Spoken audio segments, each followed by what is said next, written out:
नमस्कार, आपके साथ मैं हूं रंजना सिंह राठौड़ और आप देख रहे हैं किसी भी खबर का संपूर्ण विश्लेषण करने वाला शो लाई डिटेक्टर टेस्ट, जिसमें आज बात करेंगे मिडल ईस्ट में उठ रहे उस तूफान के बारे में जिसकी आशंका CIA के नास्ट्राडामस कहे जाने वाले ऊरी गेलर ने की है।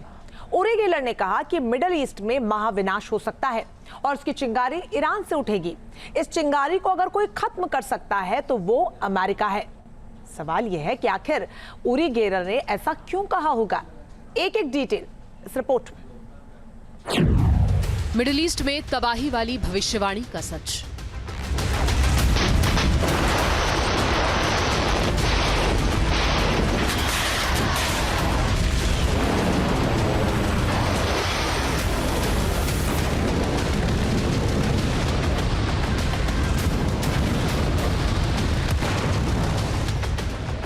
ईरान का गाजा जैसा हाल होगा क्या?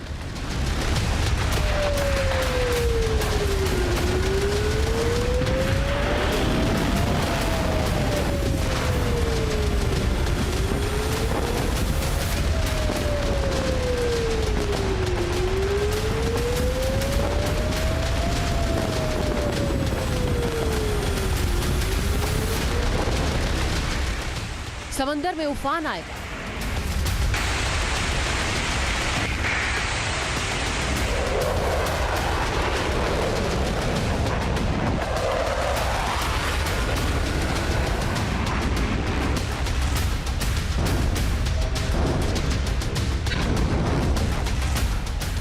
या मिडिल ईस्ट में तबाही मच जाएगी।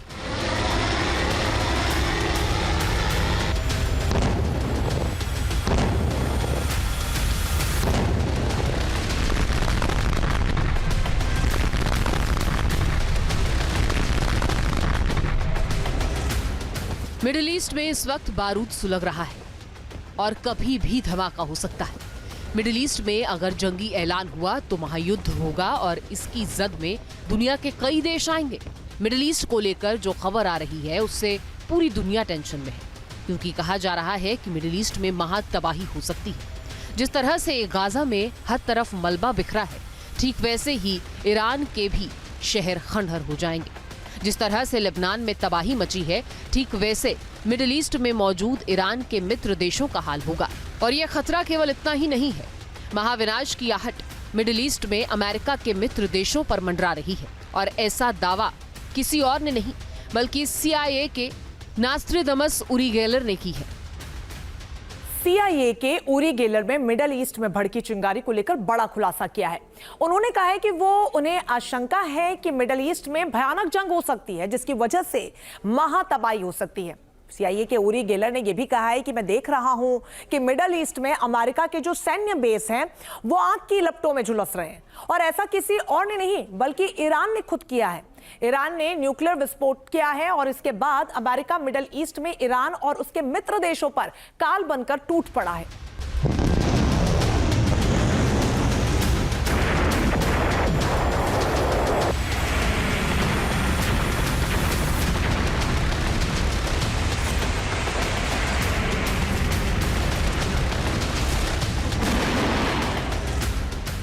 ऊरी गेलर का कहना है कि ये केवल अभ्यास नहीं बल्कि ऐसा हो सकता है, और अगर ऐसा हुआ तो आग की इतनी ऊंची लपटें उठेंगी कि इसमें इंसानियत दम तोड़ देगी। चारों तरफ विनाश होगा, समंदर में उबाल आएगा।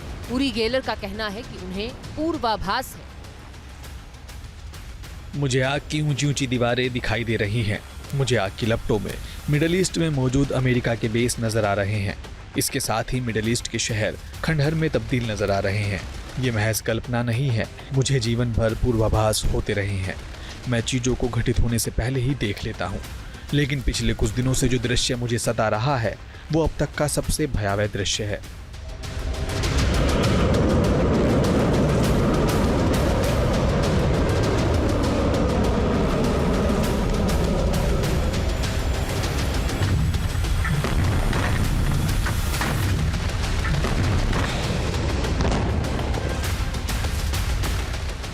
अब सोचने वाली बात है कि ऊरी गेलर को ऐसा क्यों दिखाई दिया।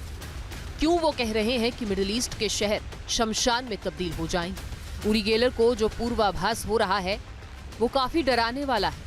अगर उनके आभास को सच माने तो ईरान तब तक न्यूक्लियर पावर बन जाएगा और तबाही की असली वजह ईरान ही होगा। उरी गेलर आगे कहते हैं, मैं परले का दिन देख रहा हूँ। ईरान ने परमाणु बम गिरा दिया है। मैं जानता हूँ कि ये ईरान है, क्योंकि मैं उनके सैन्य कर्मियों को चाबियां घुमाते हुए देख सकता हूँ। मैं उन्हें फारसी भाषा बोलते हुए सुन रहा हूँ।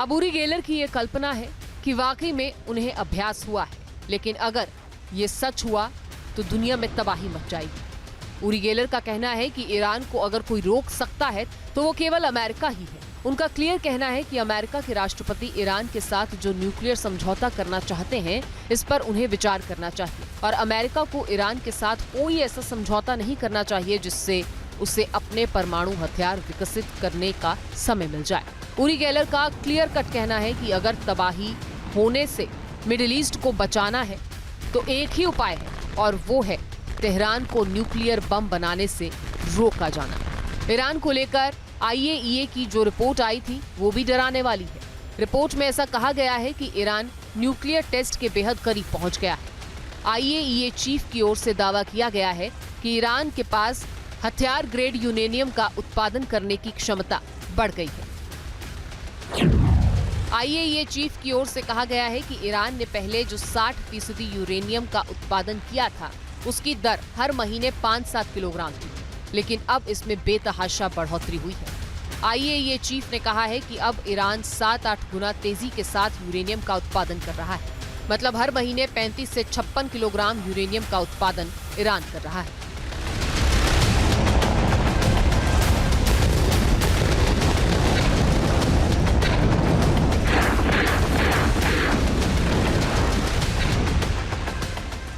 जाहिर है कि ईरान की यह गति बता रही है वो बहुत जल्द बड़ा धमाका करना चाहता है।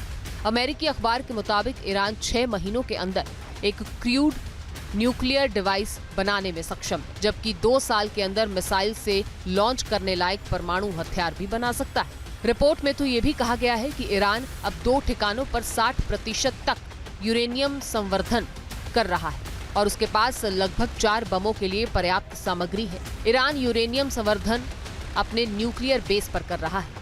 अमेरिकी सामरिक कमान के प्रमुख जनरल एंथनी कॉटन ने भी ईरान को न्यूक्लियर प्रोग्राम को लेकर बड़ी बात कही है। उनका कहना है कि यदि ईरान चाहे तो 1 सप्ताह के भीतर परमाणु बम बनाने के लिए पर्याप्त सामग्री एकत्र कर सकता है। मतलब कि ईरान न्यूक्लियर धमाका करने के बेहद करीब है और ईरान किन बेस पर यूरेनियम संवर्धन कर रहा है उसे भी समझ लीजिए। चलिए आगे बढ़ते हुए अब आपको दिखाते हैं ईरान के न्यूक्लियर ठिकाने कौन कौन से हैं, कहां है ईरान में न्यूक्लियर ठिकाना। एक एक करके ग्राफिक्स के जरिए आपको बताएंगे। सबसे पहले नतांज है जो कि बहुत महत्वपूर्ण है। नतांज ईरान का मुख्य यूरेनियम संवर्धन स्थल है। यह तेहरान से लगभग 300 किलोमीटर दक्षिण में इस्फहान प्रांत में स्थित है और यहां पर 2 अलग अलग प्लांट्स लगे हुए हैं। पहला अंडरग्राउंड फ्यूल एनरिचमेंट प्लांट है तो वहीं दूसरा अपर पायलट फ्यूल एनरिचमेंट प्लांट है। आगे बढ़ेंगे और दूसरे ईरान के परमाणु ठिकाने को दिखाएंगे जो कि है फोर्डो। अब फोर्डो के बारे में आप जान लीजिए कि ये इतना खास क्यों है। पहाड़ को तोड़कर उसके बीच ईरान ने परमाणु ठिकाना बनाया हुआ है और उसी को फोर्डो कहा जाता है। आगे बढ़ेंगे, अगला दिखाएंगे। अगला है इस्फहान। इस्फहान ईरान का दूसरा सबसे बड़ा शहर है। बाहरी इलाके में एक बड़ा परमाणु प्रौद्योगिकी केंद्र है। इसमें फ्यूल प्लेट फैब्रिकेशन प्लांट और यूरेनियम कन्वर्जन फैसिलिटी शामिल है जो यूरेनियम को यूरेनियम हेक्साफ्लोराइड में बदल सकते हैं। इसके अलावा चौथा कौन सा है? चौथा आगे आपको दिखाएंगे। चौथा है खोदाब। अब ये खास क्यों है? देखिए, ये ईरान के पास एक आंशिक रूप से निर्मित वाटर रिसर्च रिएक्टर भी है जिसे पहले अराक कहा जाता था और अब इसे खोदाब कहा जाता है। वाटर रिएक्टर्स परमाणु प्रसार के लिए जोखिम पैदा करते हैं क्योंकि वो आसानी से प्लूटोनियम का उत्पादन कर सकते हैं जिसका इस्तेमाल परमाणु बम के कोर को बनाने में किया जा सकता है। तो ये इसलिए बहुत ज्यादा महत्वपूर्ण है। आगे देखिए, अगला कौन सा ये आपको बताएंगे। अगला है तेहरान रिसर्च सेंटर। तेहरान अनुसंधान केंद्र भी एक रिसर्च रिएक्टर है। आगे बढ़ेंगे और छठा परमाणु केंद्र है, बताएंगे आगे आपको, ये है बुशेहर। ये ईरान का एकमात्र परमाणु ऊर्जा संयंत्र जो खाड़ी तट पर स्थित है और रूसी ईंधन से चलता है। अब आगे बढ़ेंगे, अगला दिखाते हैं। अगला जो परमाणु है केंद्र है वो है करज। करज ये सेंटर कृषि और चिकित्सा क्षेत्र में परमाणु प्रौद्योगिकी के लिए एक अनुसंधान केंद्र के तौर पर काम करता है, लेकिन ये यूरेनियम संवर्धन के लिए, सेंट्रीफ्यूज के उत्पादन और विकास के लिए भी एक साइट के रूप में काम कर सकता है, इसलिए महत्वपूर्ण है। आगे बढ़ेंगे और अगला आप देखेंगे कि अगला कौन सा, अगला सगहंद है। ये सगहंद यूरेनियम खदान यज़्द प्रांत के रेगिस्तानी क्षेत्र में स्थित है। ईरान ने 2013 में इस खदान में कम ग्रेड के यूरेनियम अयस्क को निकालने का काम शुरू किया था और यहां से लो ग्रेड यूरेनियम निकालने के बाद इसे अर्धकान में शुद्ध यूरेनियम में बदल दिया जाता है और ये काम पूरी तरीके से यहीं पे होता है। अगला हम आगे बढ़ेंगे और दिखाएंगे, अगला है पारचीन। पारचीन एक सैन्य अड्डा है, यहाँ पर पारंपरिक हथियारों और मिसाइलों का परीक्षण किया जाता है। हालांकि IAEA ने पहले संदेह जताया था कि ईरान ने पारचीन में परमाणु हथियारों में इस्तेमाल होने वाले विस्फोटक ट्रिगर्स पर परीक्षण किया हुआ है।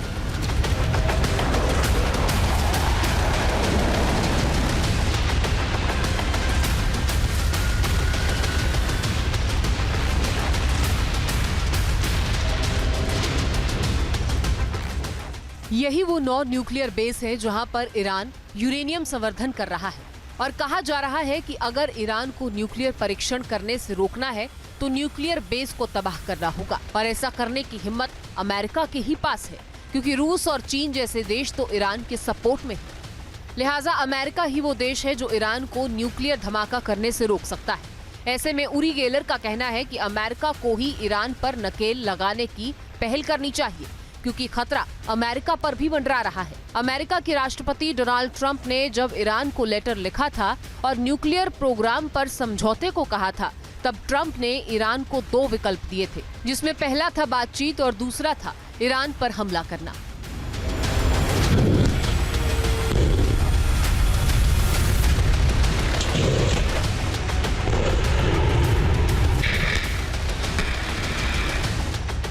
तब IRGC के कमांडर की ओर से क्लियर कहा गया था कि अगर अमेरिका ईरान के न्यूक्लियर बेस पर हमला करने के बारे में सोचता है तो इसके गंभीर परिणाम होंगे।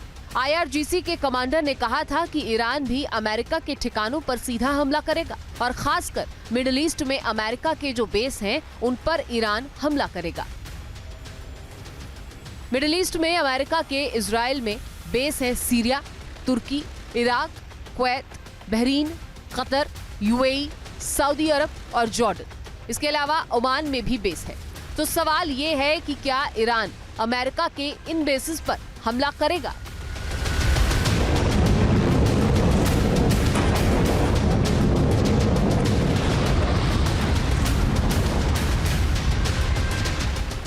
मतलब कि जिन बातों का जिक्र उरी गेलर कर रहे हैं उसकी पटकथा क्या लिखी जा चुकी है? पहला तो ये कि अगर ईरान न्यूक्लियर टेस्ट कर लेता है तो सबसे बड़ा खतरा इजराइल को होगा। इजराइल पर ईरान का थ्रेट अमेरिका के लिए भी खतरा माना जाएगा, क्योंकि इजराइल के जरिए ही अमेरिका मिडिल ईस्ट को कंट्रोल करता है, ईरान को आंखें दिखाता है। लिहाजा मिडिल ईस्ट में आगे जो कुछ भी होने वाला है वो ट्रंप और नेतन्याहू की मुलाकात पर टिका है। अमेरिका की सैन्य गतिविधियों को देखे साफ समझ में आ जाएगा। जिस तरह से डियोगो गार्सिया नेवल बेस को एक्टिवेट किया गया है, वहां पर एयरक्राफ्ट कैरियर्स दिख रहे हैं, B-2 बॉम्बर्स दिख रहे हैं, नए नए स्क्वाड्रन्स को सेटअप किया जा रहा है। वो इशारा दे रहा है कि ईरान पर समंदर की तरफ से अटैक करने की पूरी योजना है। साथ ही साथ अमेरिकन मिलिट्री बेसिस जो कि इराक में, कुवैत में, सऊदी अरेबिया में, UAE में या फिर सीरिया है, वहां पर भी गतिविधियां बढ़ गई हैं और ये एक तरह से डर की वजह से भी है, क्योंकि सबको पता है कि ईरान अगर पहली बार कहीं अटैक करेगा, रिटेलिएशन में करे या फिर प्रीएम्प्टिव करे, दोनों तरह से वो सबसे पहले इन्हीं अमेरिकी बेसिस को निशाना बनाएगा। ईरान के मसले को लेकर 7 अप्रैल को बड़ी बैठक होने वाली है और इसी बैठक में ट्रंप और इजराइल के प्रधानमंत्री नेतन्याहू की मुलाकात होगी। बताया जा रहा है कि दोनों की मुलाकात में केंद्र बिंदु ईरान है और ईरान के खिलाफ दोनों देश कौन सी रणनीति बनाएंगे, इसका फैसला इसी हाई लेवल मीटिंग पर होगा। लेकिन उससे पहले इजराइल के लिए बड़ी खबर है तो ईरान के लिए भी टेंशन भरी खबर है। ईरान से बढ़ते टेंशन के बीच अमेरिका ने इजराइल को थार्ड सिस्टम दिया है। इजराइल के पास पहले से ही एक थार्ड सिस्टम था, अब उसके जखीरे में 2 है। ये खबर ईरान के परमाणु कार्यक्रम पर बढ़ते तनाव के बीच आई है। मतलब कि मिडिल ईस्ट में कुछ बड़ा होने वाला है। थार्ड, बिना किसी वॉरहेड के हिट टू किल तकनीक का उपयोग करता है। ऐसे में ये सिस्टम खतरनाक मिसाइल से टकराव से उत्पन्न गतिज ऊर्जा पर निर्भर करता है। सिस्टम का रडार 2000 किलोमीटर से अधिक की दूरी पर मिसाइलों और विमानों का पता लगाने में सक्षम है। मिसाइलों को ट्रैक काफी पहले ही कर लेता है और फिर 200 किलोमीटर की रेंज में आने पर हमला करके उन्हें तबाह कर देता है।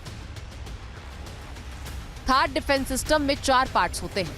पहला लॉन्च व्हीकल, दूसरा रडार, तीसरा फायर कंट्रोल सिस्टम और चौथा इंटरसेप्टर। इन्हीं 4 पार्ट्स के आधार पर थर्ड डिफेंस सिस्टम काम करता है। लॉन्च व्हीकल उस मोबाइल ट्रक को कहते हैं जो इंटरसेप्टर को ले जाते हैं और लॉन्च करते हैं। रडार का काम होता है कि ये अपनी तरफ आने वाली किसी भी मिसाइल को करीब 2000 किलोमीटर पहले ही भांप लेता है और फायर कंट्रोल सिस्टम को जानकारी देता है, जिसके बाद इंटरसेप्टर के लॉन्च और टारगेटिंग को समन्वित करता है। उसके बाद इंटरसेप्टर से निकलने वाली मिसाइल फौरन ही एक्टिव होकर दुश्मन की मिसाइल को हवा में ही नष्ट कर देती है।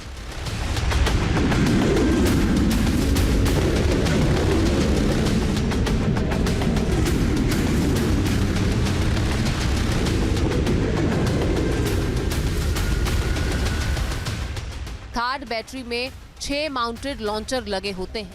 हर लॉन्चर में 8 इंटरसेप्टर लगाए जा सकते हैं। इसके साथ ही इसमें रडार और रेडियो उपकरण भी शामिल होते हैं। प्रत्येक लॉन्चर को रीलोड करने में लगभग 30 मिनट का समय लगता है। एक थर्ड सिस्टम या बैटरी को संचालित करने के लिए 95 सैनिकों की आवश्यकता होती है। मतलब कि ईरान पर हमला करने से पहले अमेरिका इजराइल को सुरक्षा कवच पहना रहा है, जिससे कि ईरान को कोई मौका न मिले। तो क्या वाकई में अब मिडिल ईस्ट में महायुद्ध होने वाला है? सवाल अब भी बरकरार है।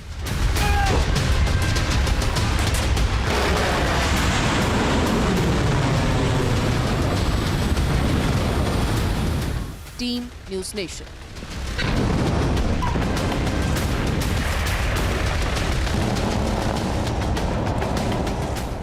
न्यूज़ नेशन अब व्हाट्सएप पर।